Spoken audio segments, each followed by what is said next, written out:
Good morning, everyone, and welcome to Hope Church Online right here on YouTube, and happy 4th of July to you and your family. We are so glad that you could be here. If we've not met yet, my name is James, and I'm thrilled to be one of your hosts today.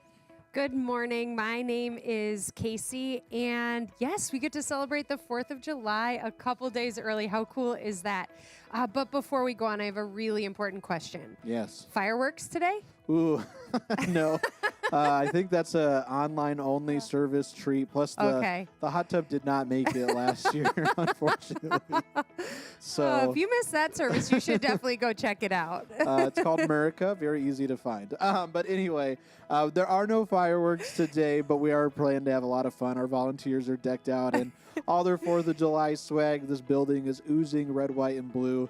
So today's going to be great. Yeah, I love celebrating 4th of July. Hey, James, what are you guys up to for the holiday weekend? Yeah, great question. We're going to be taking the camper out right after services are done today, and we'll be gone in the woods until the 4th, and then we'll be back home so the dogs have their safe place when all the fireworks are going off and all of that. But we're really excited about it. What about you guys? Not a whole lot. Little bit of R&R after a busy month of June. Getting ready for some family coming to visit next weekend, which is super fun. And then speaking of dogs, we have a new puppy. So testing out fireworks for the first time. So staying close to home for sure. Going to be thinking of all the dogs on 4th of July. So we would love to keep talking about 4th of July, but we do have church today. So we want to tell you what you can expect. We have a lot of music planned today. Yeah. So if you're somebody that loves a live music experience, this is going to be a great Sunday for you. We've got a great story video of somebody that goes to church here that we're excited to share with you. And we've got Daniel Part 5. So all in all, is going to be a great Sunday. We're really glad you could be with us today. Yeah, and we are so glad today to have our chat host with us as well, Jessica. Even though we spend 5 minutes with you before the service and you can catch James at the end, Jessica's with us all Sunday in the chat. So Jessica, share with us what you're up to this weekend, and feel free to share with Jessica what you and your family are doing to celebrate the 4th. Yeah, so as I mentioned a little bit ago, we're going to be talking about Daniel today, and we're really excited because Daniel's been just an incredible series. Yeah. We've been looking at a life of somebody who was living in a culture who did not agree with his core values and his beliefs. And Daniel, I mean, there was a great quote a couple weeks ago by our group's pastor, Zach, that asked this question, is it better to make a point or to make a difference? Yeah, and that really has been good. the entire series, this entire life of Daniel that we've been trying to pull from. So we're really excited to be a part of it. And we've got Pastor Sean taking on part 5 today. So it's going to be a great Sunday. Yeah, it really is. If you are new, we are so glad you are here today. Our team here is really committed to creating a great experience for you. So we hope that if this is your first Sunday, feel free to say hello in the chat. And we're just so glad that you're spending some time with us. Yeah, and what I love about our online experience is that you get to choose the experience that you'd like to have. So we know a lot of you are hanging out on the boat today or hanging out in the campground. So hello to you. It's so cool that we can be everywhere. Right? Yeah, it's great. But you get to choose that experience. So if you want to just watch service and hang out with each other, that's awesome. But if you want to connect with us and engage with the chat that we have going on, that's also great. And here's a quick tip. If you're watching us on your TV, and you're like, well, I'd love to chat, but the TV doesn't have that feature, just grab your phone, pull up the stream on there, and chat with us there. We'd love to connect with you. And I know Jessica would love to meet you as well. So Yeah, and if at any point today you want to learn more or this is your first time, you can drop the word new in the chat. Jessica will reach out to you and have some next steps for how you can connect, as well as a safe place for you to ask those questions that you have about hope, about faith. And depending on those questions, we'd love to connect you with a pastor here that's part of our team to answer your questions and help you find your next step of faith. yeah, and don't forget, Casey, we do have a free gift for everyone that is new. And this is a thank you gift because you're giving us an hour of your time today, and we know how valuable that is. Yeah. So the last thing that we have, because we got about 30 seconds before service starts, we wanted everyone to know is that our Hope Kids team does an incredible job in the room on Sunday mornings. But throughout the week, you can also check out some of the content that they have.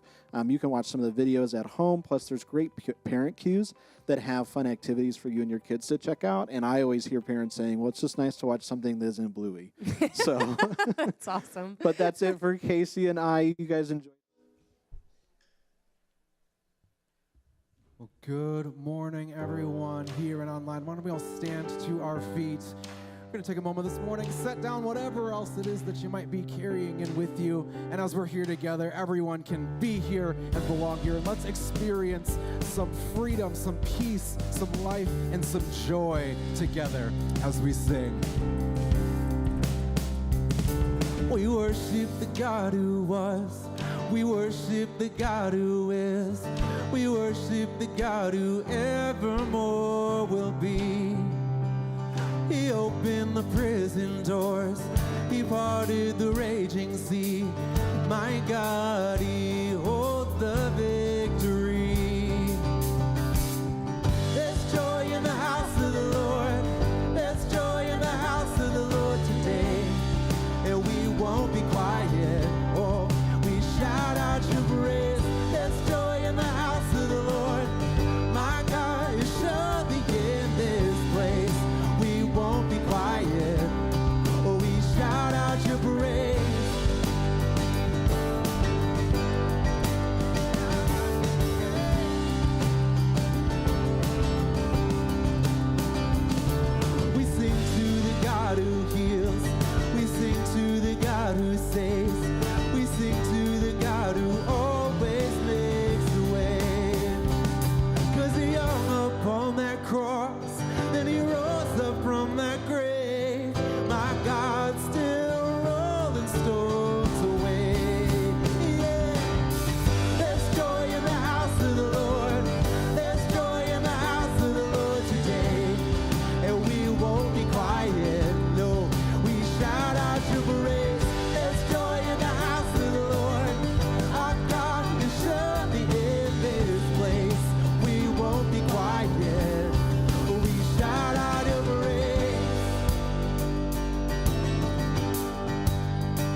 and never enough. Oh. Then you came along and put me back together, and every desire is now satisfied here in your love. Every voice, let's sing. There's nothing, oh, there's nothing better than you. There's nothing better than you, Lord. There's nothing, oh, nothing is better than you.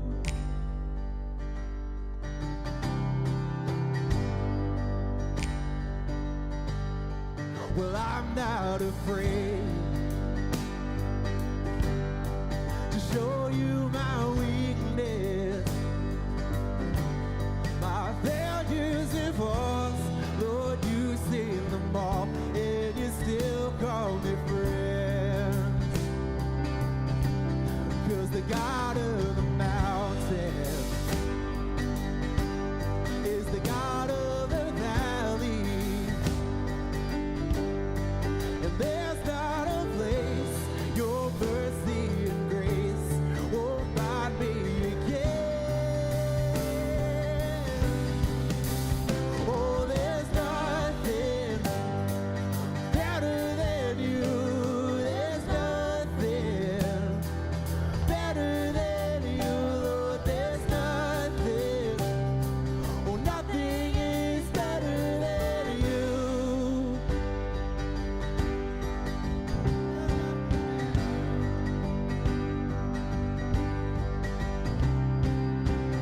You turn mourning to dancing.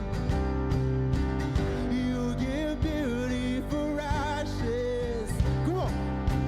You turn shame into glory, and you're the only one who can. You turn praise into gardens. You turn bones into armies. You turn seas into highways. You're the only one who can. You're the only one who can. Oh, there's nothing better than you. There's nothing better than you, Lord. There's nothing, oh, nothing is better than you. You believe I want you to sing it out, come on. Oh, there's nothing better than you. There's nothing better than you, Lord. There's nothing, oh, nothing is better than you.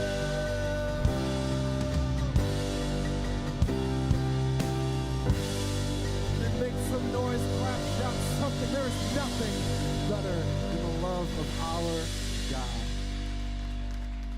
We have an update on some amazing things that are happening here at Hope Church. So why don't you guys take a seat and check out this update. Good morning, everyone, and welcome to Hope Church. Happy 4th of July weekend to you. If you're new to Hope, my name is Jason. I'm the lead pastor on staff, and today I'm going to share an update on what's next at Hope.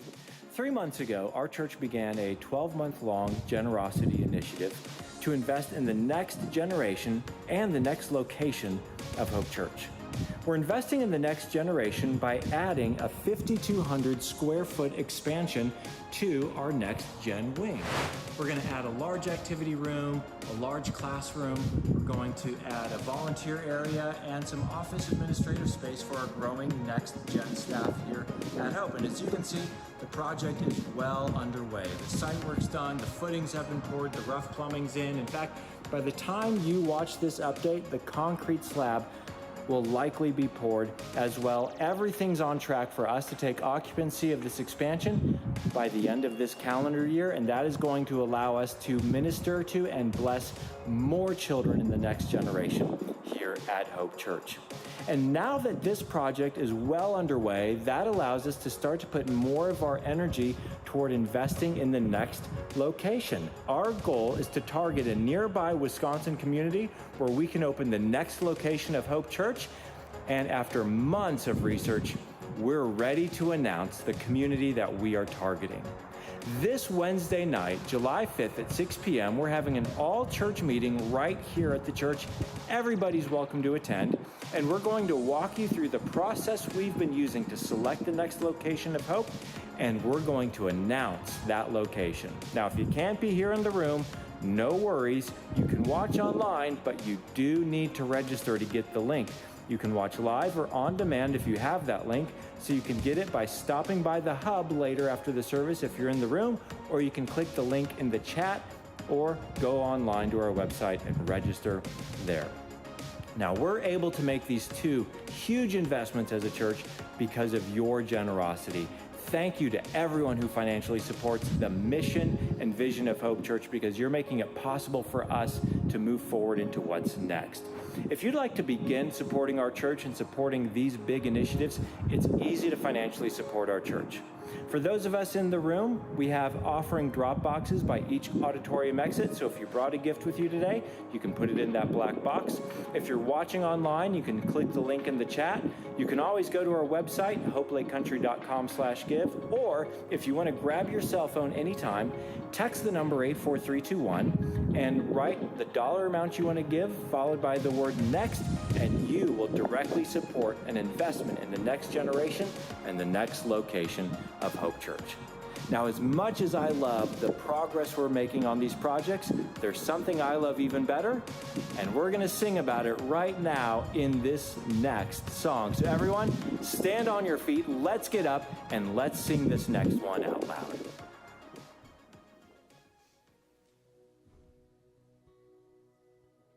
I'd rather have Jesus than silver or gold. I'd rather be his than have riches untold. I'd rather have Jesus than houses or land. Yes, I'd rather be led by his nail-pierced hand than to be the king of a vast domain and be held in sin's dreads away. I'd rather have Jesus than anything this world affords today.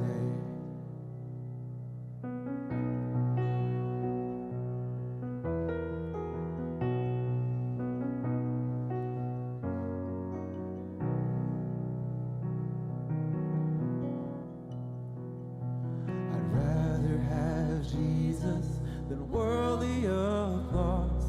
I'd rather be faithful to his dear cause. I'd rather have Jesus than worldwide fame. Yes, I'd rather be true to his holy name and to be the king of a vast domain, be held in sin's dreads away. I'd rather have Jesus than anything this world affords today.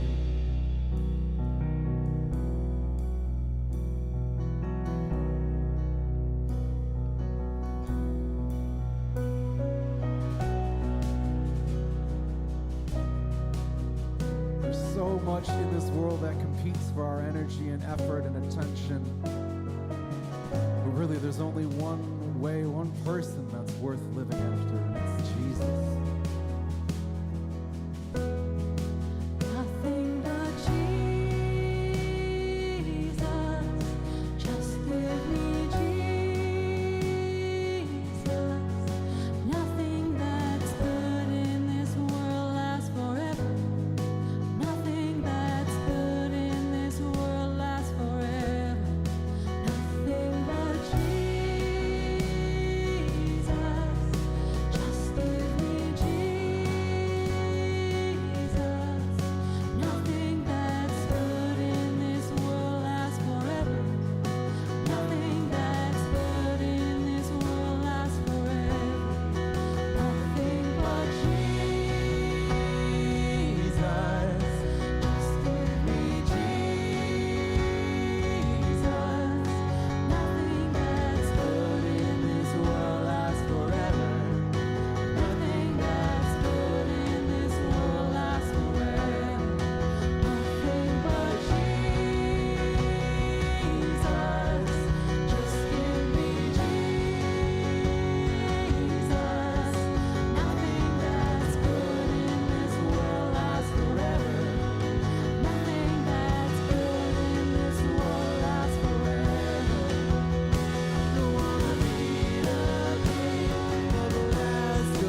Looking around at the world, it's easy to feel defeated or in despair. We aren't the first people to feel this way. Centuries ago, God's people were taken into exile under hostile rulers. Yet God equipped them, not only to survive, but to thrive. Through the book of Daniel, God shows us that when the world is dark, the light of Jesus can shine brightly. Shining like stars in the midst of the darkness, we don't aim to accept or reject the culture around us. We seek to redeem it. Good morning, Hope Church. Good morning to all those who are joining us online today. Happy 4th of July weekend to any visitors who are here, any visitors who are just joining us for the first time online. My name's Sean. I'm one of the pastors on staff here at Hope Church, and we are in part 5 of our series on Daniel. And this is a 7-part series, so if you're just joining us for the first time, you don't have to worry because almost every chapter of Daniel is so rich that we could have probably done an entire series just on any of the chapters of Daniel. And so we're in part 5, and if there's something that needs to be caught up or understood from a previous week, I can help you do that. I'll just make the connections and we'll go from there. So as we get into it, I wanted to just start with a little bit of a story about myself that is from my background, kind of about just who I am and where I grew up. So I grew up in the western suburbs of Minnesota, Minneapolis, very similar to kind of here in the Lake Country area. And I was, pretty active, pretty, into sports, pretty ordinary kid. But when I was in my freshman year of high school, it was just phenomenal because I had all kinds of friends who had siblings who were entering their senior year as I was entering into my freshman year, which was like a bonanza of every kind of great party, every kind of activity that you could imagine. Anything that was available was suddenly like right at my doorstep because I knew my friends and their older siblings, their brothers and sisters who were seniors, they, tolerated us, but it was kind of this like really cool in that I had. And if that wasn't good enough or great enough, there was a trio of girls who lived in my neighborhood very close to my house, and they were like the smartest, most popular, attractive girls in the senior class, and they were just right down the road from me. Yeah, seriously. And if that wasn't even good enough, one of them lived next door. And so I can imagine, I think I was in second grade when we moved to that house, but I think to myself, like the real estate agent, we were talking to my parents, and they're like, Tom and Sue, I think you're really going to like this house and this neighborhood, but one day, your son, Sean, is really going to like this house and this neighborhood. So it's like, sold. So it was nice because this girl lived next to me, and what was amazing was she actually said that she would let me ride with her to school with the other 2 girls in the neighborhood. I was like, yeah, awesome, perfect. But there was kind of a problem because I had a lot of friends that I had known for a long time, really good friends from elementary school, middle school, who didn't have older brothers and sisters who were going to be seniors. And they didn't have those same type of connections. And so when I had to decide what I was going to do on a Friday or Saturday night, it was no question, right? I was going to go out to the parties. I was going to be riding in cars with the older siblings. I wasn't going to be eating, Doritos and playing video games. But, my friends would ask, and they'd say, do you want to come over? And I'd make up an excuse or probably just outright lie and say, no, I have something else planned, something else going on. I remember a really good friend who lived down the road from me one day asked, do you think that I could maybe ride with you in the cool girl carpool club to school? And I was like, sure, I can ask. And so I remember I brought up that subject one day, and they kind of looked at me, and I knew right away that the answer was no. But so I had to make these choices, and so I did what I thought was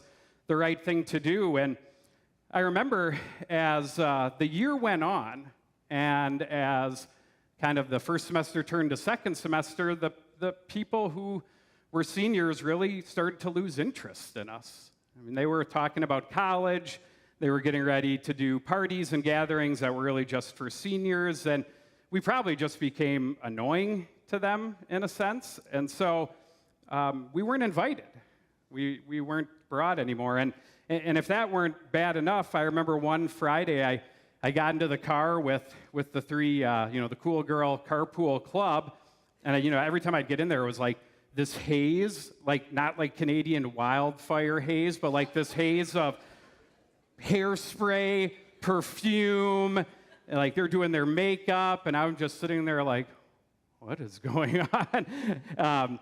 But they told me one day, the girl next door, she said, on Monday, you need to start taking the school bus.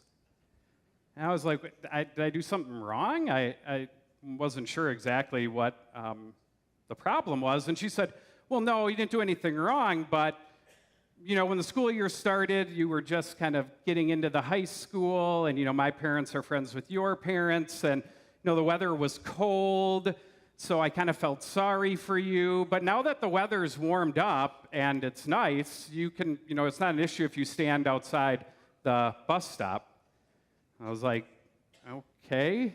So that Monday, that was it. They turned into the mean girl carpool club at that point, in my opinion. So what happened was I didn't have this connection. I didn't have this inner circle that I was really a part of anymore. And then when I tried to reach out to the people that had been really close friends who weren't part of that inner circle, I was the one who was ignored. They had forgotten about me, or they probably made up excuses, or they maybe just lied and said, nope, we have something else going on. We've moved on throughout the course of this first semester into the second semester at school, and we've found other people, and we're doing different things, and you haven't been part of that. And I learned really quick that I had sacrificed some really loyal, good, kind, long-time friends for an inner circle that disappeared really quickly and probably wasn't worth it at all. And maybe there's people here or people who are watching online who know that feeling, what it's like to want to be in an inner circle, whether that's a professional inner circle, getting into the next level, or maybe it's an inner circle of friends, or maybe it's an inner circle of family. And you're willing to compromise things, or you're willing to do things that maybe aren't right in order to join that circle, to get to that level. Believe it or not, there can even be inner circles at churches. Shocking, huh? It happens. It's all around us, and we find that once we make it into that inner circle, once we make it to that next level, that we'll do things to keep other people out, because if more people join it, then it's not special anymore. If you've ever felt that, if you know what that's like, you know that it's a very hard thing to navigate, and to know what to say yes to, what to say no to, and how that works. And we're in chapter 5 of the book of Daniel, and we're going to hear today that Daniel had this incredible opportunity to join an inner circle of people that had power, prestige, authority, wealth. They were the in crowd. They were the people that everyone wanted to be with.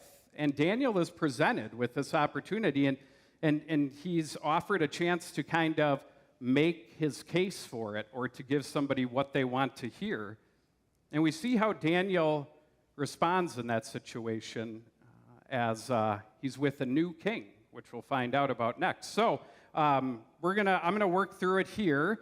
But if you have your message notes, because it's the entire chapter 5 of the book of Daniel, but if you have your message notes, or if you have a Bible app that you enjoy, if I look out and I just see someone looking down with their eyes closed, I'll just assume that you're praying for me for this message. But whatever you find that's helpful for you to follow along, and it'll be on the screen, and we'll go through it. So this is chapter 5, right off the bat, verse 1.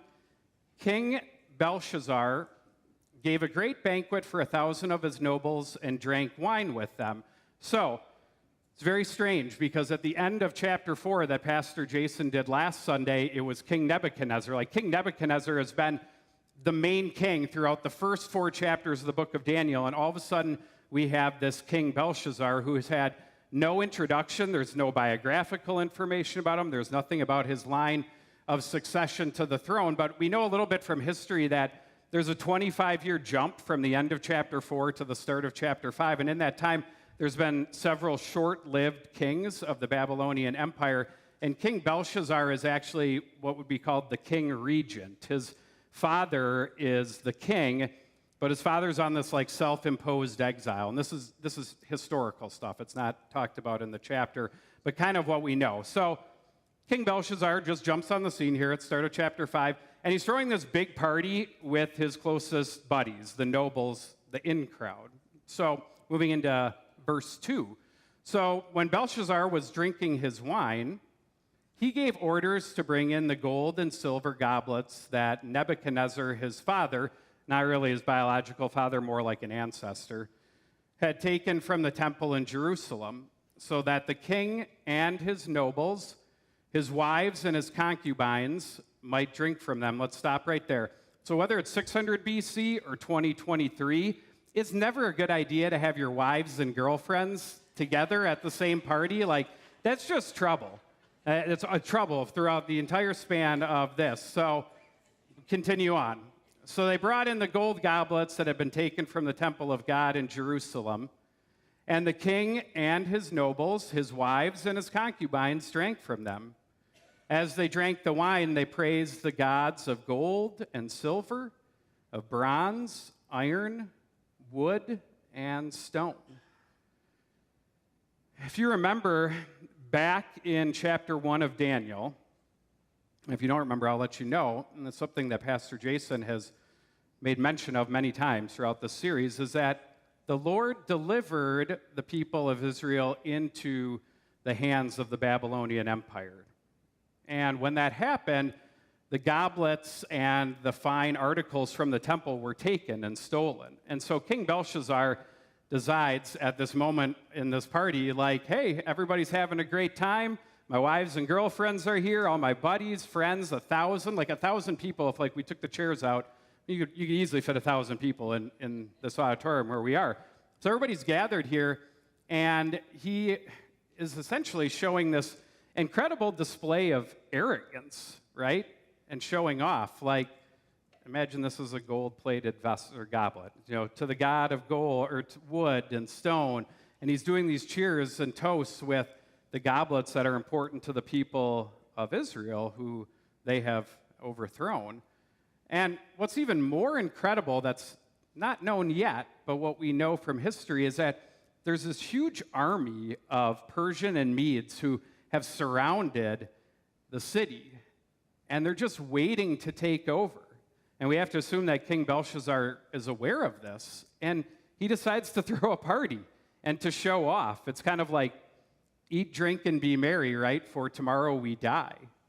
And it's just this unusual response, or maybe this air of confidence with his friends, but he's about to find himself very terrified. And if you know the story, I mean, it's a great story. You know what's going to happen. So we're going to move on to verse 5. Suddenly, the fingers of a human hand appeared and wrote on the plaster of the wall near the lampstand in the royal palace. The king watched the hand as it wrote. His face turned pale, and he was so frightened that his legs became weak and his knees were knocking. In 1635, Rembrandt painted this, and it's called Belshazzar's Feast. And you can see just from what I read that you have the goblets that are tipping over and being spilled everywhere. There's some wives, some girlfriends who are there. I kind of like that old guy who's to the left. I think he's thinking like, how many glasses of wine have I had, right? and he's there, and they're seeing the proverbial phrase, right? We know this phrase, the writing on the wall. And King Belshazzar has this terrified look on his face. In fact, some translations even say, instead of like his knees, like knocking like that, they say that he lost control of his bodily functions. Is anybody reading that translation here? I didn't think so. But so anyways, he's freaked out. And all these people in this moment of decadence, this party, really this wine drunken celebration, they're just thrown off because the writing is on the wall. And what do we know when we hear that phrase, the writing's on the wall? We know something bad is about to happen. And when you've known it in your own life, you said it's not a surprise.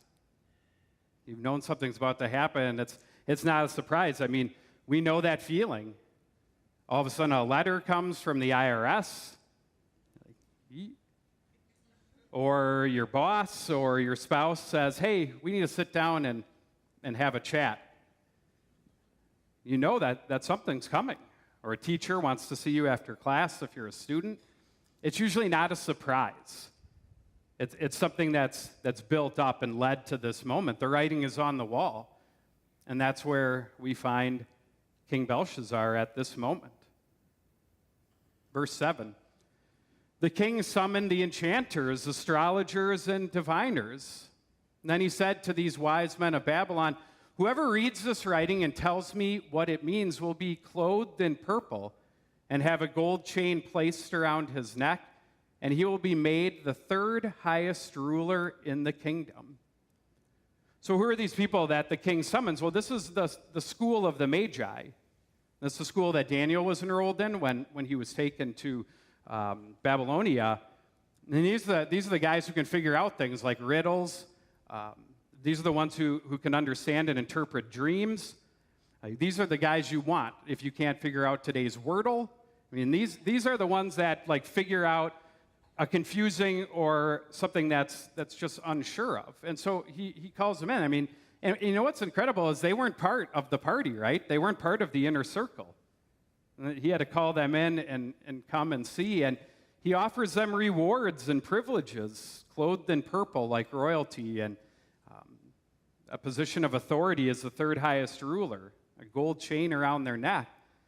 And so he brings them in to figure out if they can figure out what this writing means and interpret it. So verses 8 and 9, then all the king's wise men came in, but they could not read the writing or tell the king what it meant. So King Belshazzar became even more terrified, and his face grew more pale. His nobles were baffled. So they're no help to the king, and now the king, he's having a nervous breakdown. He's freaking out.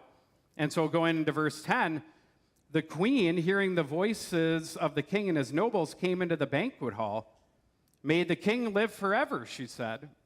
Don't be alarmed, don't look so pale. There is a man in your kingdom who has the spirit of the holy gods in him.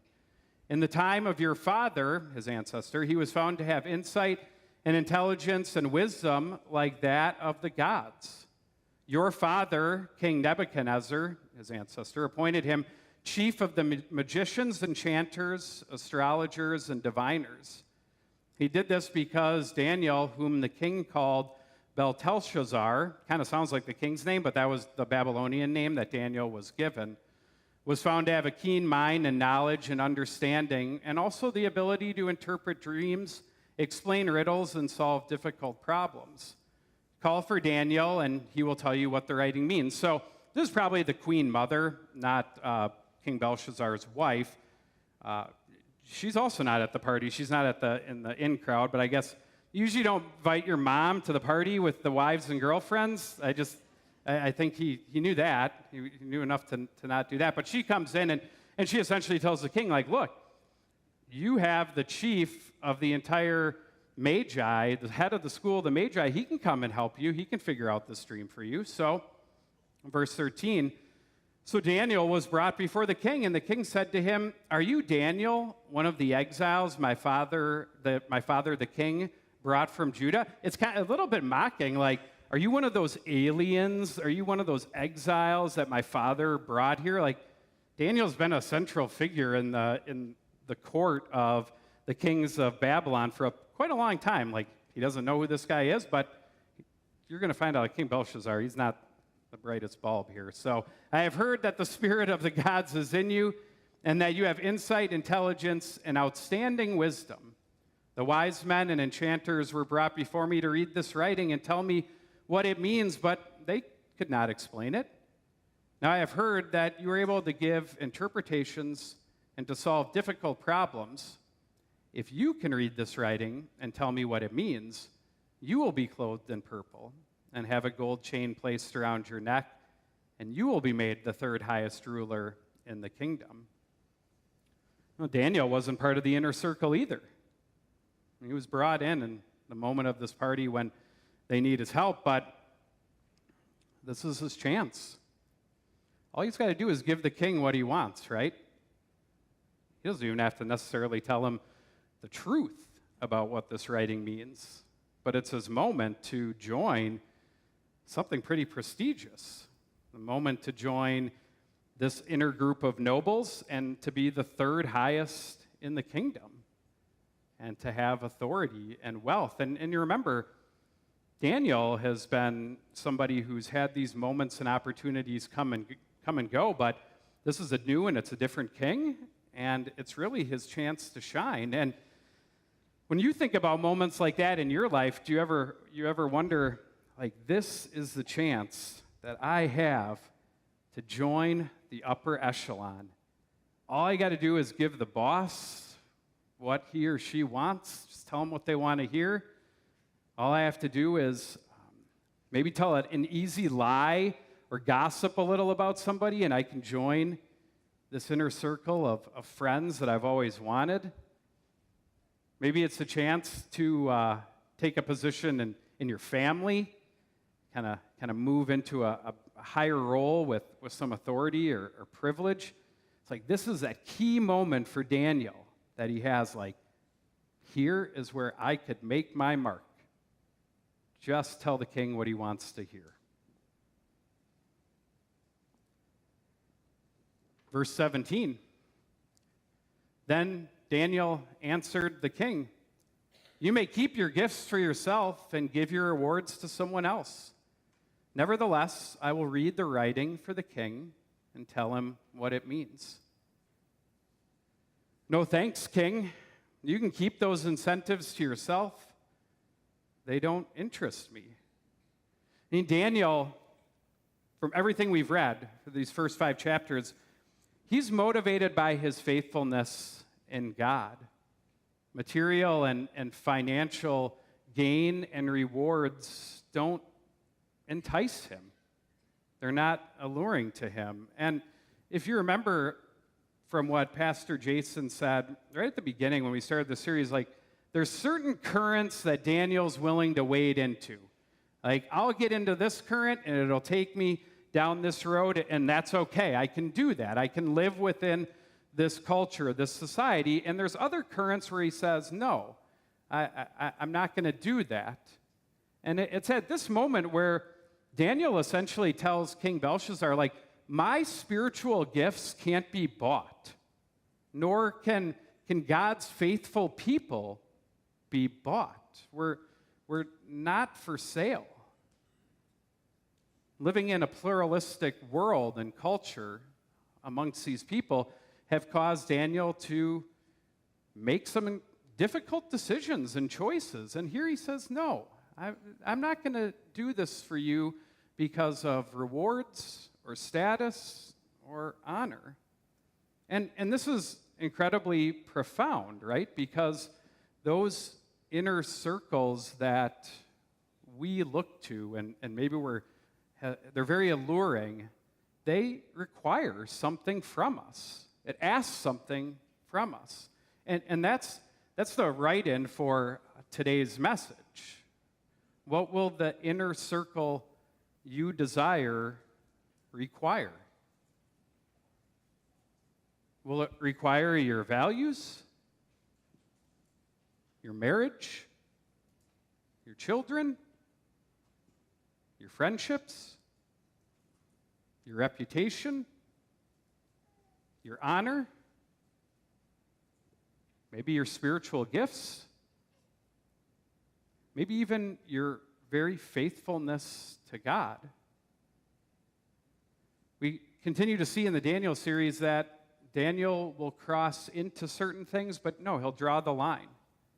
He'll come up to the party, he'll be asked to join, and he'll even tell the king what this writing means, but he's not going to do it for some type of reward. As you look to the desires in your life and the inner circles that might be enticing to you, where do you draw the line and evaluate what it will require from you? Because there's always a cost. It's always going to require something of you. All right, so verse 18. This is where it starts getting good, okay? This is where Daniel enters into full party crasher mode. It's excellent. Your Majesty, the Most High God, gave your father Nebuchadnezzar sovereignty and greatness and glory and splendor. Because of the high position he gave him, all the nations and peoples of every language dreaded and feared him. Those the kings wanted to put to death, he put to death. Those he wanted to spare, he spared. Those he wanted to promote, he promoted. And those he wanted to humble, he humbled. But when his heart became arrogant and hardened with pride, he was deposed from his royal throne and stripped of his glory. He was driven away from people and given the mind of an animal. He lived with the wild donkeys and ate grass like the ox, and his body was drenched with the dew of heaven until he acknowledged that the Most High God is sovereign over all kingdoms on earth and sets over them anyone he wishes. This was chapter 4 from last week. This is what Pastor Jason read to us, and he talked about, are you going to tell your own story, or are you going to tell God's story? And King Nebuchadnezzar was telling his story, and he went nuts, and he went crazy. And then when he acknowledged God, he came back, and God gave him something, and then God took it away. And verse 22, but you, Belshazzar, his son, have not humbled yourself, though you knew all this. Instead, you have set yourself up against the Lord of heaven. You had the goblets from his temple brought to you and your nobles, your wives, and your concubines drank from them. You praised the gods of silver and gold, of bronze, iron, and wood, and stone, which cannot see or hear or understand. But you did not honor the God who holds in his hand your life and all your ways. Therefore, he sent the hand that wrote the inscription. You're going to learn the hard way because you're unteachable. You should have known this. You should have seen what had happened. And now your conscience has come calling. It's that when that pride, hits us, so we need to be humbled. Hope Church recently sat down with Matthew Kahn, and he shared his story about learning something the hard way as well, and what followed that lesson. Here's Matthew's story. Hi, my name is Matthew. Well, should we just get right into the whole shebang? All right. Go for it. So, I am a 3-time convicted drunk driver. So I grew up in Oconomowoc, and I went to church. Could not wait to get out of the church. I got confirmed, and once I didn't have to go anymore, I was out. In high school, I kind of came across some people who were into drinking, and we would go out drinking together and party, and it provided a sense of togetherness. Lived that lifestyle for about 20 years and accumulated 3 OWIs in the process. So I was facing 200 days of jail, and I got really lucky because I got accepted into an OWI treatment court program, which is taxpayer funded. And by getting accepted in this program, I got to go home and get house arrest for 30 days. I am 1,118 days sober. When I woke up in jail, it was like I could see every decision that I made in my life that made me end up in jail. And then all of a sudden I became more open to whatever it took to not live that life anymore. And looking back, it's quite prevalent that it's obviously Jesus got a hold of me and like showed me the way. I do go to AA here once in a while, but I find going to Hope every Sunday morning is a really good recovery program that works for me. I've been coming to Hope 2 years. My brother asked me to go. So the first time I went to Hope, I was very drawn to the band. I felt like it was like being at a rock concert. It was pretty invigorating. After a while, it was like hearing the word and just how it applies to everyday life. And it was very beneficial for me just to hear how Jesus works in our lives every day. I find the best way for me to connect with Jesus is through other people. So, like small groups is my favorite. Just talking about God with other people works really well for me. I love getting to worship Jesus at Hope. Sometimes I tear up when I'm at church. I get so connected. That's my favorite feeling in the world, actually. Certainly not an easy story to share, but I want to thank Matthew for his willingness to share that with all of you.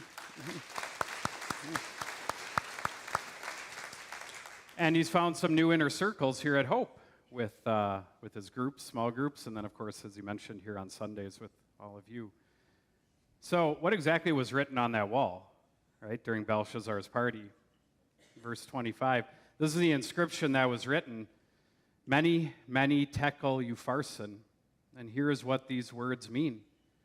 Many, God has numbered the days of your reign and brought it to an end. Tekel, you have been weighed on the scales and found wanting. Perez, your kingdom is divided and given to the Medes and Persians. Time's up, King Belshazzar. Kind of like Daniel saying, do you get it now? You understand now? You've been weighed and found deficient and wanting.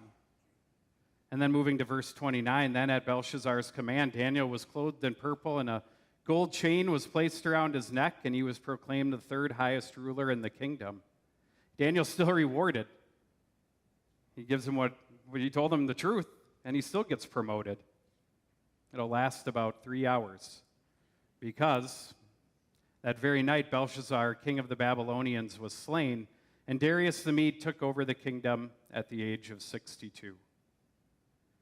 So I think what this shows us is that worldly inner circles are short-lived. They don't last. Certainly was the case for King Belshazzar. But if there's kind of a theme, something that we get out of this because we're followers of Jesus, and we know that there's a connection to the good news, is that you look at King Belshazzar and Jesus, you find that Jesus was also in a moment of being surrounded, right, by his enemies. He had a moment of whether he could hold on to his power, throw a party, shine, do what he needed to do, but he didn't do that, right? He let go of his power. He gave up that control so that he could die for us, the ones who had been found weighed and wanting, the ones who needed to be saved. And he did that not to throw us some frantic party, but to give us an eternal feast with God in heaven. And what are the inner circles that you desire? What will they require? In order for us to join that circle with God, Jesus gave his life for us. And that's what's written in our hearts. That's what's written in our lives. And that's what we go forth today to find and to do, and to understand that the inner circle that's most important is that one with God forever. Let me pray for you. Lord, thank you for showing us the inner circles in life that can be dangerous, those that can lead us astray, and for sending your son Jesus to provide a better way and to understand that the only circle that matters is with you in the kingdom of heaven. We thank you for this chance to continue to learn about Daniel and the life that he lived and to provide us wisdom in our lives. Pray for all those who are here, those who are watching online. Pray for all those who are visiting for safe return home. Thank you for giving us the joy of this place and for those around us who care for us. We make this prayer through your Son, Jesus, who is Lord forever and ever. Amen. Let's stand together. Best thing about God's inner circle is that it's open to anyone and everyone, and everything that He is offered to us. Let's sing.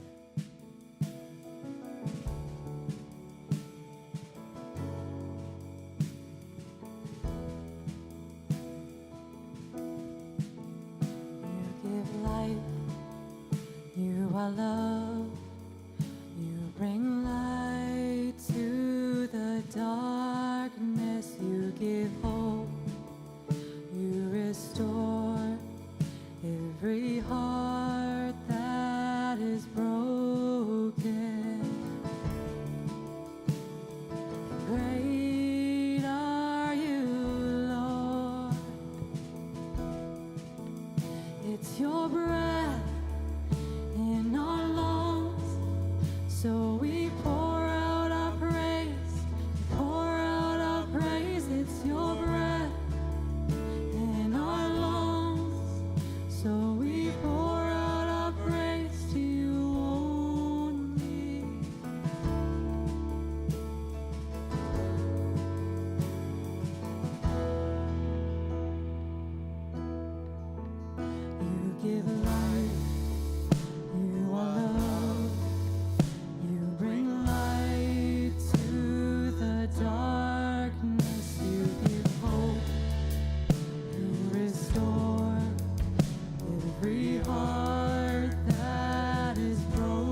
love you, Lord.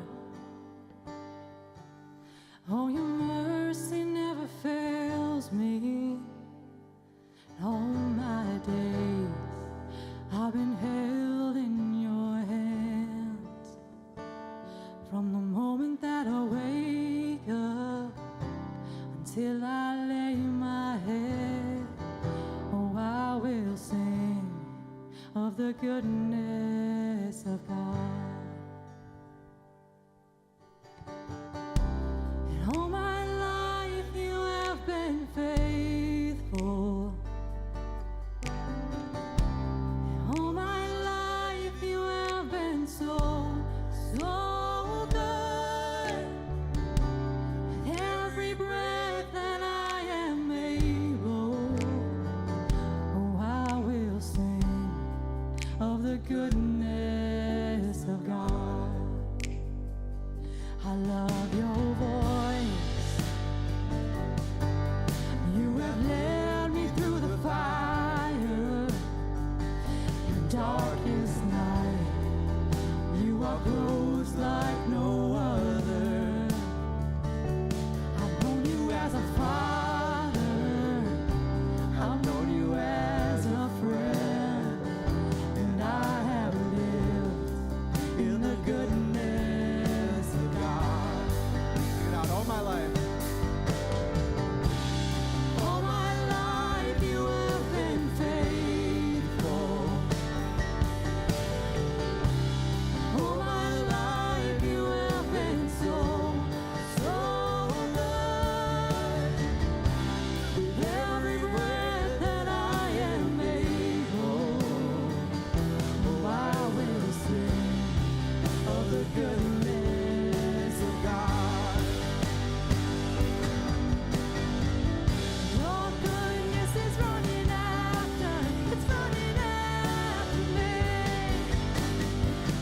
Your goodness is running after, it's running after me. With my life laid down, I'm surrendering now. I give you everything. Your goodness is running after, it's running after me. Your goodness is running after, it's running after me. Your goodness is running after, it's running after me. With my life laid down, I'm surrendered now. I give you everything. Your goodness is running after, it's running after me.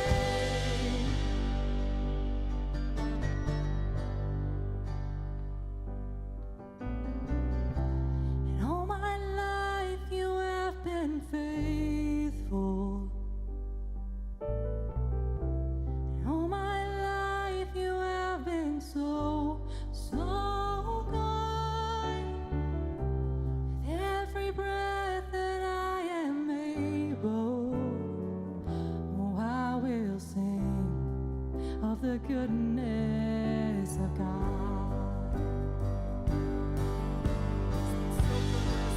One last time. All my life you have been faithful. All my life you have been so, so good. Every breath that I am able, oh, I will sing of the goodness of God. I will sing of the goodness of God. It's so good.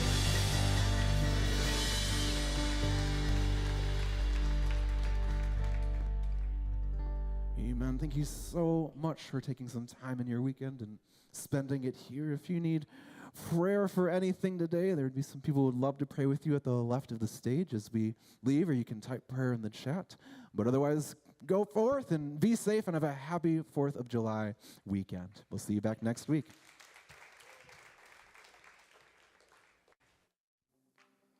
Well, hey, everyone, please enjoy your 4th of July. We can't wait to see all the pictures of you and your family celebrating wherever it is and whatever it is that you are going to be doing.